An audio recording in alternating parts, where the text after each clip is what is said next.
Hi అండి, అందరికీ నమస్కారం. కోరిన కోరికలు తీరాలంటే వెంకటేశ్వర స్వామిని శనివారం రోజు ఈ విధంగా పూజించండి. మీ కోరిక ఏదైనా సరే త్వరలో నెరవేరుతుంది. దీనికోసం ముందుగా పూజ గదిలో గోడకి పసుపు రాసి దాని మీద కుంకుమతో వెంకటేశ్వర స్వామి తిరునామం దిద్దాలి.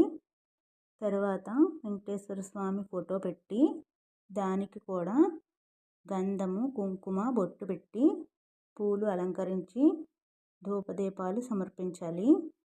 వెంకటేశ్వర స్వామికి చెలిమిడి దీపాలంటే అదేనండి పిండి దీపాలంటే చాలా ఇష్టం.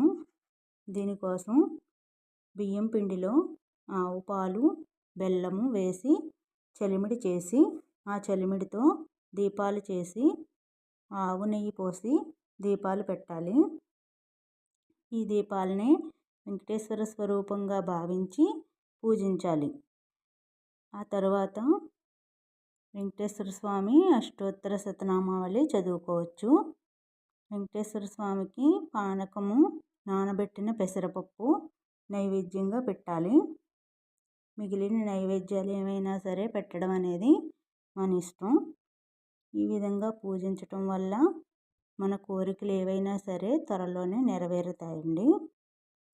పూజ మొత్తం పూర్తయిన తర్వాత వెంకటేశ్వర స్వామి ముందు పెట్టిన పిండి దీపాలని అదే చలిమిడిని నైవేద్యంగా మనం స్వీకరించాలి. ఈ విధంగా చేస్తే మన కోరికలు ఏవైనా సరే నెరవేరుతాయండి.